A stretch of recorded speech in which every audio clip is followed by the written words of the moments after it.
Olá, meus amigos, graça e paz. Aqui quem fala é o Heber Junker e esse é o 16º e último episódio da série de estudos do livro do profeta Joel. Se desejarem, também podem ouvi-lo em meu podcast no Spotify. Gostaria muito de ter o feedback de vocês, façam seus comentários e sugestões em cada vídeo do YouTube postado.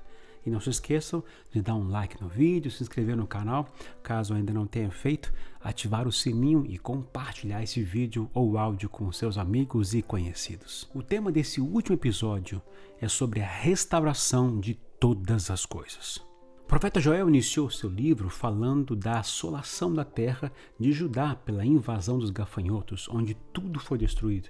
E hoje veremos a parte final de sua profecia, onde relata a restauração de todas as coisas.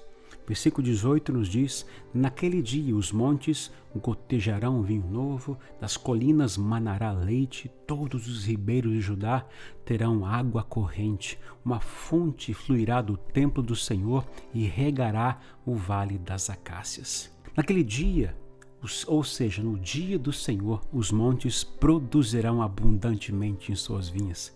As colinas produzirão muito leite. Isso significa que Israel produzirá muito leite através dos rebanhos nas colinas devido à riqueza nas pastagens.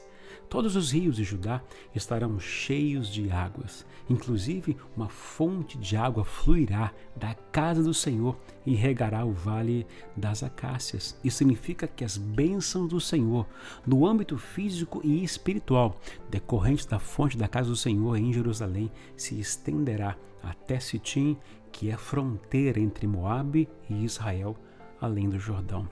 A acácia é uma árvore ou arbusto que cresce apenas em regiões secas, por exemplo, no Vale de Sitim. E aqui Joel está dizendo que mesmo em terras desérticas, secas, as bênçãos do Senhor advindas da casa de Deus em Jerusalém serão derramadas abundantemente. O profeta Ezequiel, em seu livro, no capítulo 47, descreve as águas que saem da casa de Deus, que flui para o Mar Morto, purificando tudo. O interessante é que, próximo ao Mar Morto, se encontra muitas acácias. E esta palavra traz à minha memória a palavra profética de Isaías, no seu capítulo 58, que diz: o Senhor o guiará constantemente, satisfará os seus desejos numa terra ressequida pelo sol e fortalecerá os seus ossos. Você será como um jardim bem regado, como uma fonte cujas águas nunca faltam. Portanto, do Senhor, da casa de Deus, sairá água, palavra, bênçãos que alcançarão até aqueles lugares secos, sem vida. Aleluia por isso. Os comentaristas afirmam que este será o tempo do reino milenar, ou seja, será o tempo que o Senhor reinará por 1000 anos na terra, logo após a condenação das nações, dos ímpios, logo após a restauração da terra. E o profeta Joel nos dá uma imagem dessa terra restaurada, que será como um jardim.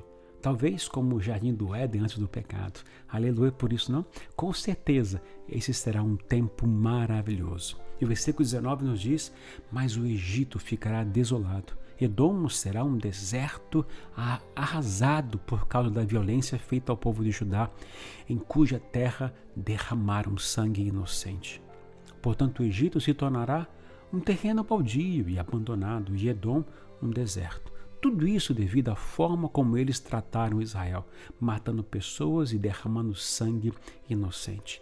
Historicamente, o Egito, como Edom, sempre foram inimigos da nação de Israel. E o profeta diz aqui que Deus julgará e condenará esses inimigos que mais lutaram contra Israel. Creio que todos os inimigos de Israel são tipificados aqui pelo Egito e pelo Edom. Eles realmente representam todas as nações hostis a Israel. Agora, a promessa de Deus é que eles seriam destruídos, demonstrando assim que todo o mal no mundo um dia também será destruído por ele. Enquanto o povo de Deus é poupado e liberto, os seus inimigos serão desamparados. Enquanto o povo de Deus habitará seguro na terra, seus inimigos viverão desolados no mundo. E o versículo 20 nos diz: Judá será habitada para sempre e Jerusalém por todas as gerações. Ou seja, Judá vai viver para sempre e Jerusalém irá perdurar por todas as gerações futuras.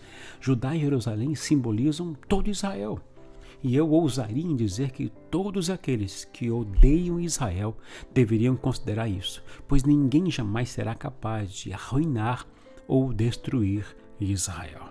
Quando vemos o que acontece em Jerusalém, fica claro para mim que Deus não habita em Jerusalém hoje. Jerusalém é tão pagão, está tão longe de ser o lugar da habitação de Deus quanto qualquer cidade na terra.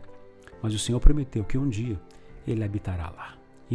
E só então, todas essas coisas que Joel profetizou serão cumpridas. E o versículo 21 nos diz: sua culpa de sangue ainda não perdoada, eu a perdoarei. O Senhor habita em Sião. O Senhor está dizendo aqui que um dia irá perdoar os pecados de Israel. Possivelmente querendo dizer que, pelo fato deles terem rejeitado a Jesus, desprezado e descartado o Filho de Deus na terra, agora o Senhor diz aqui que perdoará seus pecados e ainda fará de Jerusalém sua casa para habitar com o seu povo para sempre. O povo de Deus é formado por aqueles cujos pecados foram perdoados, cujos pecados foram lavados no sangue do Cordeiro. Sem isto, ninguém entrará na cidade de Jerusalém para viver eternamente com o Senhor. Ninguém conquistará essa terra por merecimento, mas pela graça de Jesus, pelo sangue de Jesus, pelo amor de Jesus. Ele é a única fonte de perdão, de vida, de justiça e de restauração.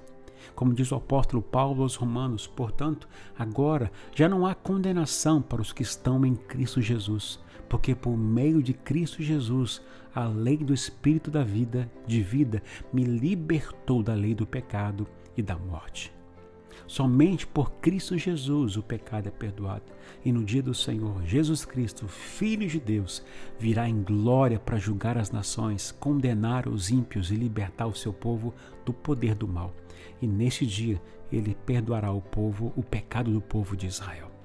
A profecia de Joel se inicia com uma tragédia, que foi a invasão dos gafanhotos, mas termina em triunfo com o reinado do Rei dos Reis, o Senhor Jesus. Como diz em Apocalipse 11, versículo 15, o sétimo anjo tocou a sua trombeta e houve fortes vozes nos céus que diziam: o reino do mundo se tornou de nosso Senhor e do seu Cristo, e ele reinará para todo sempre. E minha oração é que Deus tenha ministrado o seu coração em todas as devocionais do livro do profeta Joel. Que o Senhor continue gerando em você temor a Ele, quebrantamento e arrependimento, para que Ele envie sobre você, sobre sua família e sobre sua igreja, um novo derramamento do seu Espírito, para te impulsionar a anunciar a mensagem de salvação pregada pelo nosso Senhor Jesus Cristo. A Ele seja dada a honra, a glória e todo louvor. Um grande abraço, que o Senhor Jesus te abençoe e até a próxima série de devocionais.